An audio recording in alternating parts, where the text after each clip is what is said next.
senior student nurse for today. May I know your name? Micaela Tupin. Ma'am, tingnan ko. So ma'am, explain ko lang po yung procedure natin ngayon. So ngayon po kasi is magkakaroon po tayo ng assessment sa inyong neurological functions.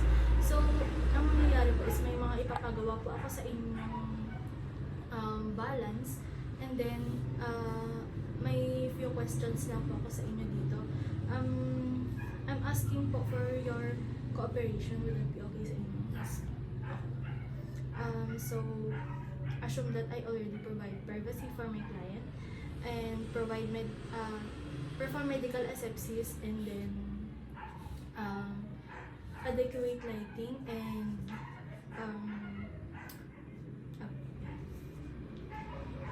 ma'am, before we proceed po sa ating questions or yung mga following procedures, may ask ko lang po kayo if may history na po ba kayo ng ganitong assessment before?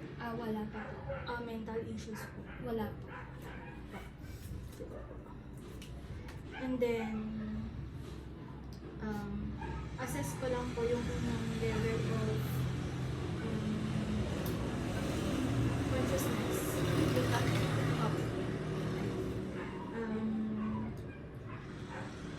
Next naman po is i-observe po natin ang posture and body movement. So, ma'am, can you please stand naman po?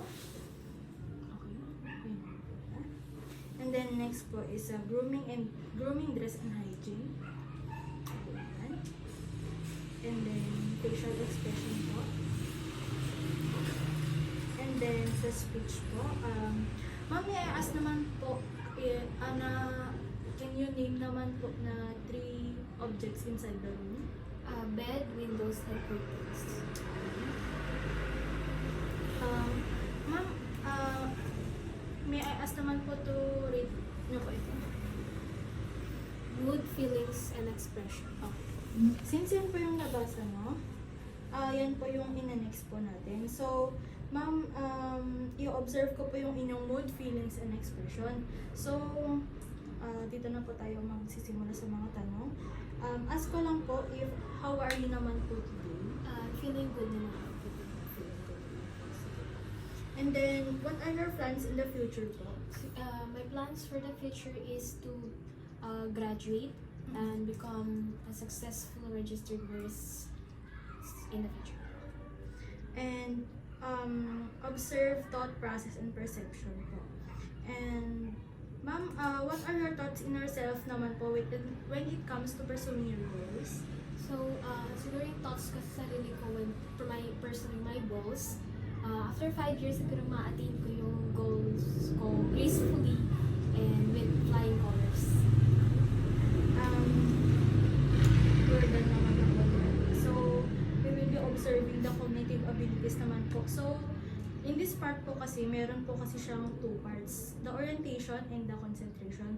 So, for the orientation naman po, can you tell me naman po if anong date po? January 13, 2024. Okay. We proceed naman po sa concentration. Pakita po yung inuupuan niya using your left hand. Sa recent memory po, ano pong breakfast nyo kanina? Adobo rice po. Sa remote memory naman po is when po yung birthday ng mother niyo? February 1, 1976. Sa abstract reasoning naman po, explain nyo nga po sa akin kung ano po sa inyo yung love is blind. Love is blind. For me, love is blind because regardless of the physical appearance, the emotional state, and siguro yung personality ng significant other or yung partner mo, love will dominate, and if mahal mo, you will disregard all his or her flaws. We proceed naman po sa judgment. Kapag ka nakakaranas po kayo ng pain, what are your coping mechanisms naman po? Or what is your coping mechanism? When it pertains to the physical pain po, tinutulog ko po minsan. Then kapag emotional pain naman po, I used to watch rom-com movies po. Okay po.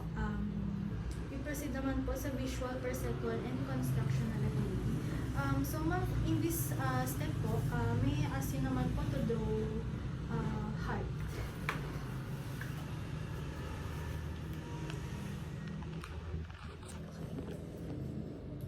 Next na po tayo. Condition and movement of muscles po. So, in this, ano naman po, is i-assess ko lang po yung movement of muscles, no? So, ma'am, can you move naman? Can you stand up? Okay, sige. Na-assess ko po yung size, tone, symmetry po. And strength. So, for the next step naman po is we will be evaluating the balance. So, ma'am, can you stand po here? As I assess your gait, and then I'm asking you po to walk. Wait lang. Yan, na lang po. So, dito po ma'am is heel to toe. Okay. Okay. So, next naman po is sa Ramberg test po tayo. So, may I ask you po to stand with your feet together and the hands sa side mo po. Okay. Do the same po, but this time close your eyes. Okay. Okay na po. And then, next po ma'am is do the same, but close your eyes for 20 seconds. So, assume that tapos na yung 20 seconds. And then, tandem balance naman po. So, in this step naman po, tayo using our right na paa, and then i-bend po natin. And then, we hop. Okay po. Next naman po, kabila naman po. Okay po. And then, after that po is test sensitivity to position po. So, ma'am, may ipo na lang po kayo dito. Hand your fingers po. While closing your eyes po, i-move ko po itong fingers nyo, then sabihin nyo po sa akin kung saang direction po siya. Downward po. Sideward. Upward. Sa kabila. Downward. Upward. Sideward. So, next one naman po is sa tactile discrimination. So, may I ask po to close your eyes. And dito naman po, may dalawa po na naman tayong step. So, the first one is the stereognosis. So, magbibigay po ako ng familiar things naman po sa inyo, sa kamay nyo. And then, sabihin nyo po sa akin kung ano po yun. Pen po.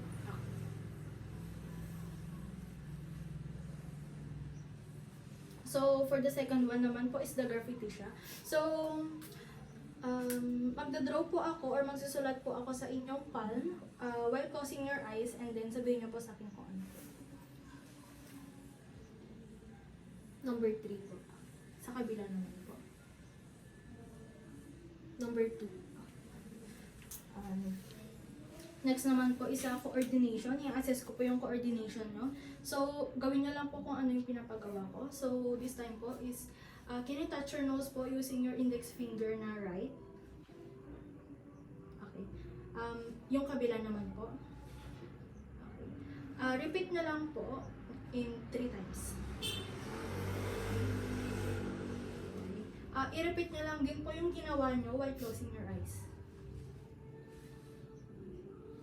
Okay po. Next po is touch nyo po yung fingers nyo using your thumb po.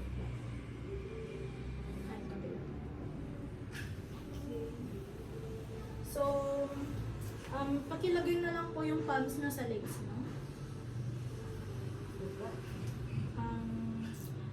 Palms up and down po. Bilisan po po. Okay. So, this time naman po is higa po kayo. Then you slide your right heel po sa inyong left shin. And kabila naman po.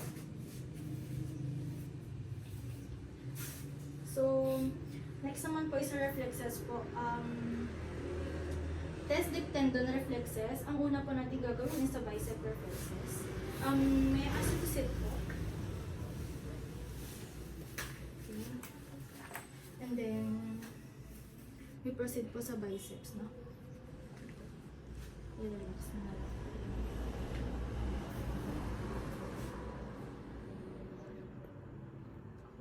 Kabila po.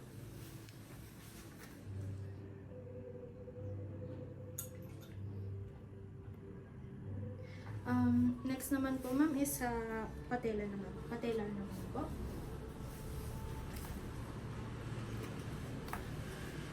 And relax lang po kayo, ma'am.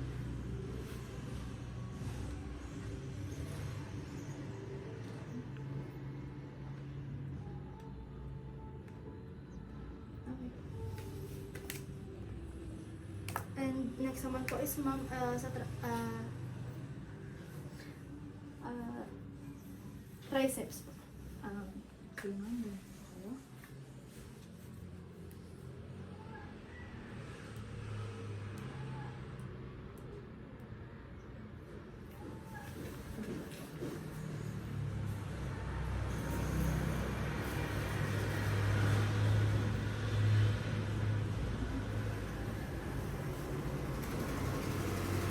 Next naman po, ma'am, sa Achilles naman po tayo. Ganyan lang din po kayo. Relax lang po kayo.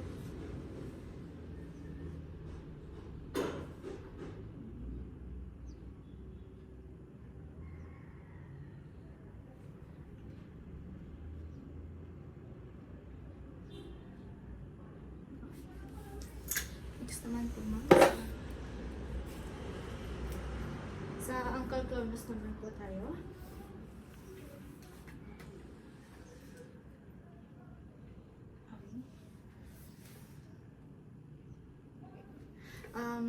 Tapos na po tayo sa test na mga yun, ma'am. So, next naman po is sa superficial reflexes naman po tayo.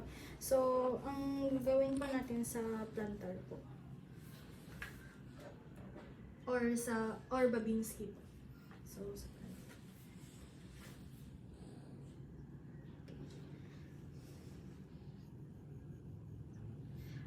Next naman po, ma'am, is higa po kayo. And then, sa abdomen naman.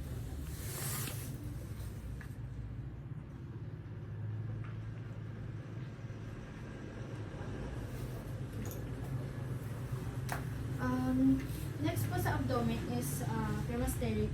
But since the patient is female, we will skip the procedure.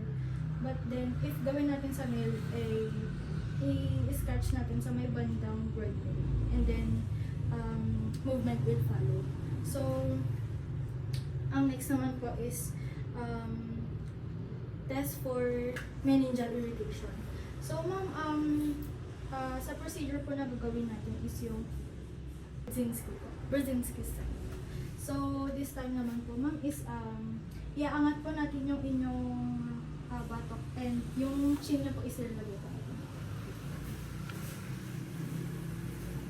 Nakaramdam po ba kayo ng sakit, ma'am, sa kahit saan po?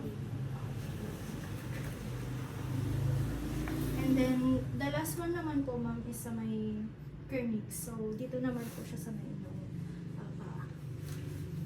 Flex na po natin ito. Masakit po ba? Sa kabila na.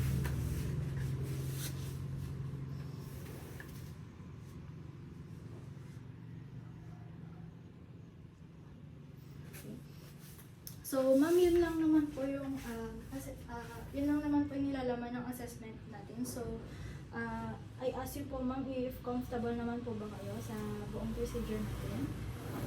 So, thank you po, ma'am. And na-document ko naman na yung findings. And if ever na may abnormalities, I will report it sa attending physician. So, assume that I already performed my medical asepsis. And then, tapos na.